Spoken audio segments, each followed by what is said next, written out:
प्राणप्रतिष्ठेच्या दुसऱ्या दिवशी राम मंदिरात भक्तांची प्रचंड गर्दी। श्रीरामाचं दर्शन घेण्यासाठी हजारो भक्त रांगेत।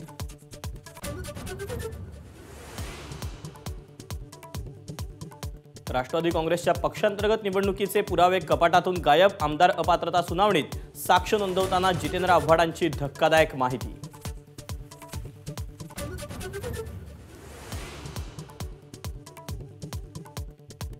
भाजपमुक्त जय श्रीराम करावा लागेल। नाशिकमधील महाधिवेशनात उद्धव ठाकरेंचं वक्तव्य।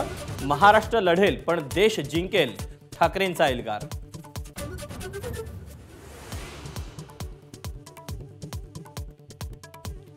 रामाप्रमाणेच उद्धव ठाकरेंचं धैर्य, शौर्य, संयम।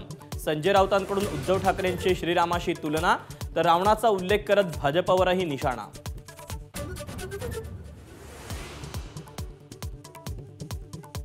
राम कोण आणि रावण कोण हे जनतेला माहिती। काँग्रेसच्या मांडीला मांडी लावून बसणारे रावण वृत्तीची लोक। मुख्यमंत्री शिंदेंचा ठाकरेंवर पलटवार।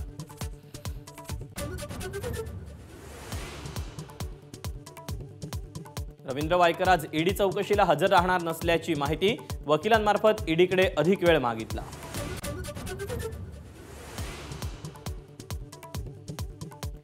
आमदार रोहित पवारांची उद्या ईडी चौकशी। शरद पवार गट शक्ती प्रदर्शन करणार।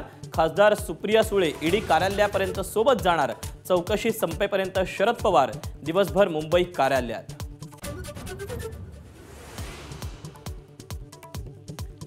मराठा समाजाचं राज्य मागासवर्ग आयोगाकडून आजपासून सर्वेक्षण।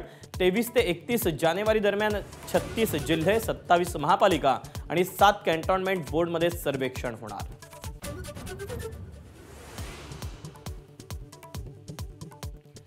मराठा आरक्षणाबाबत मागासवर्गीय आयोगाचा अहवाल आल्यावर विशेष अधिवेशन घेणार। मुख्यमंत्री एकनाथ शिंदेंचं महत्त्वाचं वक्तव्य।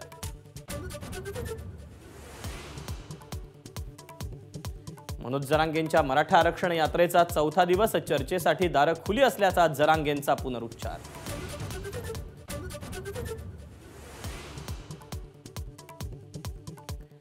मुंबईतल्या दादर रेल्वे स्थानकावर काँग्रेसचा रेल रोको। तलाठी भरती घोटाळ्याच्या एसआयटी चौकशीची मागणी।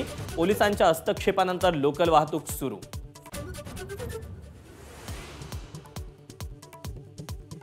पश्चिम रेल्वेवर दुरुस्तीचं काम करताना 3 रेल्वे कर्मचाऱ्यांचा लोकलची धडक। तिघांचाही जागीच मृत्यू। वसई आणि नायगाव स्थानकामधली घटना।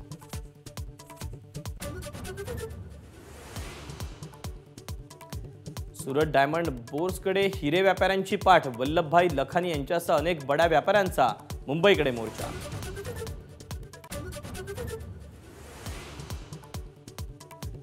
सेन्सेक्समध्ये 1100 अंकांची घसरण। आंतरराष्ट्रीय बाजारातील तेलाचे भाव आणि अमेरिकन सरकारी बॉन्ड्समधून मिळणारा परतावा वाढल्याचे परिणाम।